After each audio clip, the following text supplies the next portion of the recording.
uneven. Good people, kita lanjutkan perjalanan kita lagi. Yuk. That's all for now.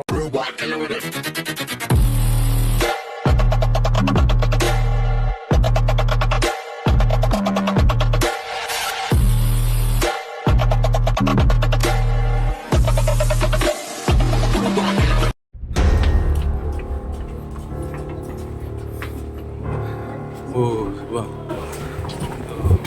Tambang garam Wieliczka telah beroperasi terus-menerus sejak abad ke-17 dan masih menghasilkan garam meja.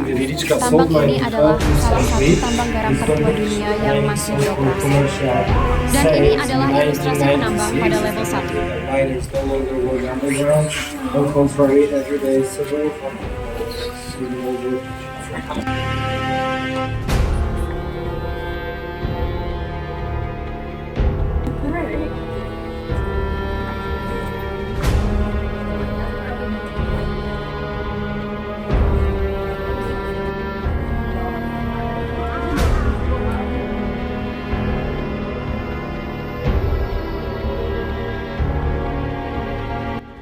Salt. Deeper in the mine, I will show you devices operated by horses. This one is very similar. The difference is that this was operated by human muscle power. 4-stroke miners put in action this machine. And above your head you can see rails for ropes. Usually what kind of machine, what kind of device?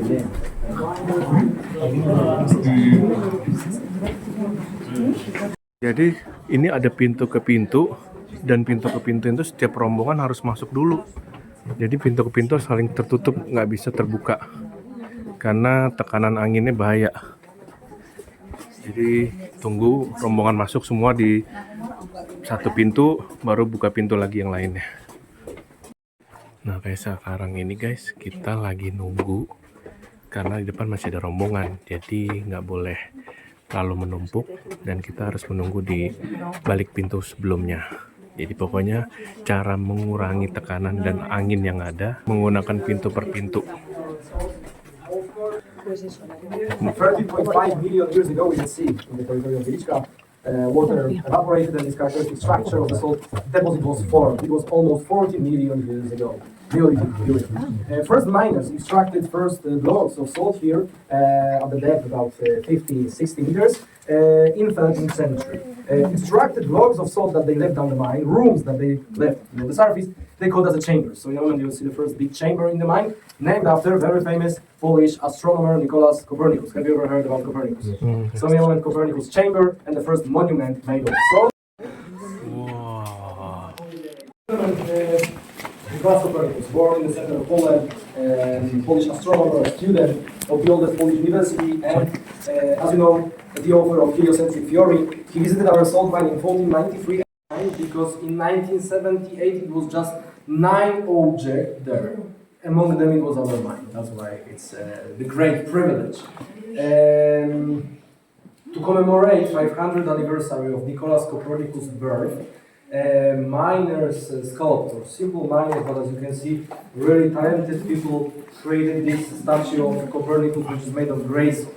Gray salt, ladies and gentlemen, this is the most common type of salt that you can find in our mine. It's 85 to 95% of sodium chloride, of NaCl.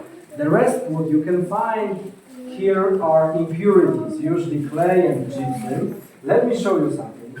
You can see that statue of Copernicus is transparent. You can see crystals of NaCl and impurities like clay and gypsum. What is more, even the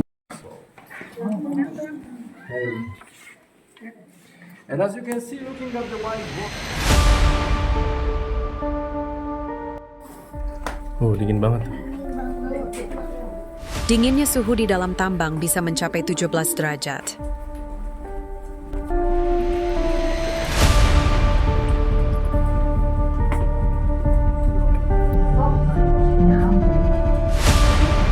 Pada akhirnya, tambang garam ini diserahkan kepada raja di Polandia.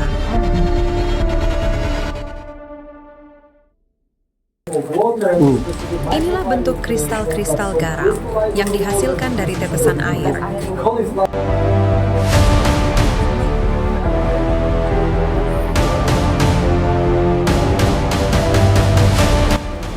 ilustrasi penambang garam yang berjuang bertahan di dasar tanah. Wah, keren ya. Caused that it was a mortal danger for the salt miners. The only one way to protect this mine from methane was to burn gas. It was job of experienced miners called penencers. Penencers were dressed in wet.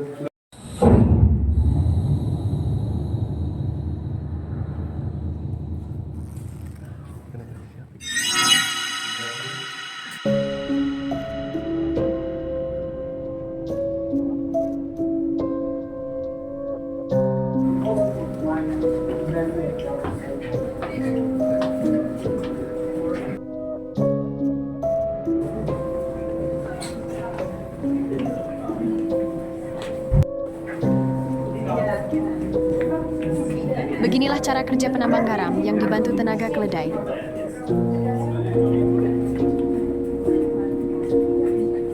We're turning around. The sound was similar like barking, dogs barking. That's why dogs, Hungarian, because this device was transferred from the similar salt mine in Hungary. This horse in the mine in 16th century. In 18th century, it was even up 60. The last horse left the mine after 30 years of work in 2002. It was more named Barbara. And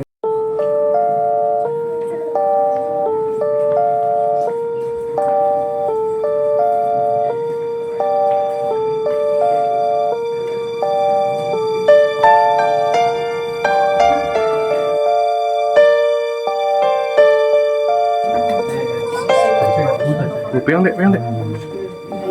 Iya.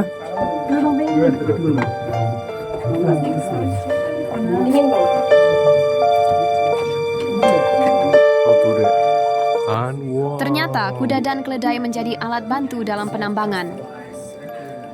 Dan di sini adalah tempat kuda beristirahat dan makan.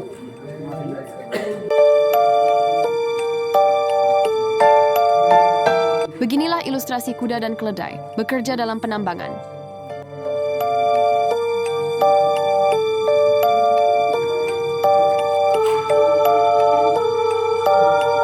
Ini adalah patung Raja Kasimir III.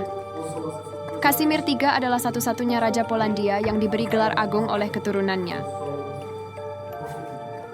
Ini prosesnya kayak gini nih. Ini adalah proses penambang dari dasar tanah dan kemudian dibawa ke atas. Hebat Bang Rasmus dan Deruby. Tetap semangat dan excited mengikuti turnya. Perlu diketahui para penambang pada akhirnya hidup bertahun-tahun di bawah tanah, sehingga tidak melihat dan terkena sinar. Matahari membuat tubuhnya menjadi kerdil.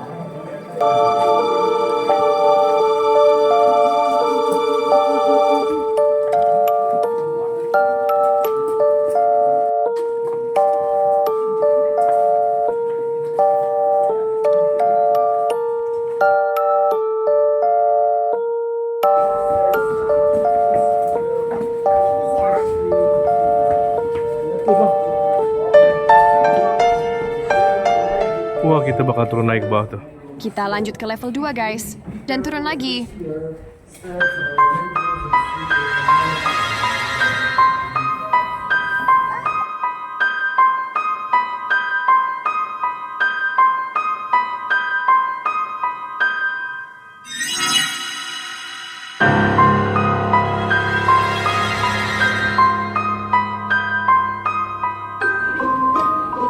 Kita turun lagi nih guys. Tuh, sampai ke bawah situ tuh. Tuh.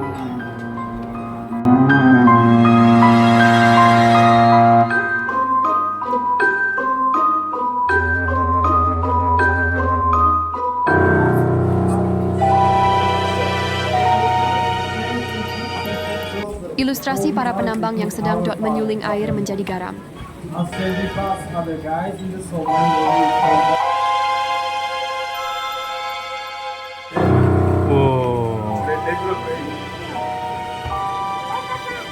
Iya, kita mau cobain air. Nah, air ini katanya asin nih guys. Cobain. Asin.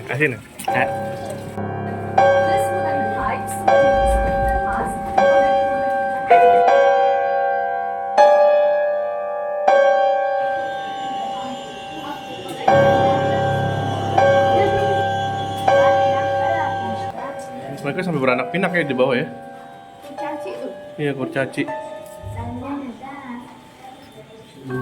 Rasmus. You can see above your heads, it's 99.99%. Ternyata di dalam tanahnya ada gereja. Unfortunately, crossbow caves are inaccessible for the tourists, even for the guides. I've been there just once.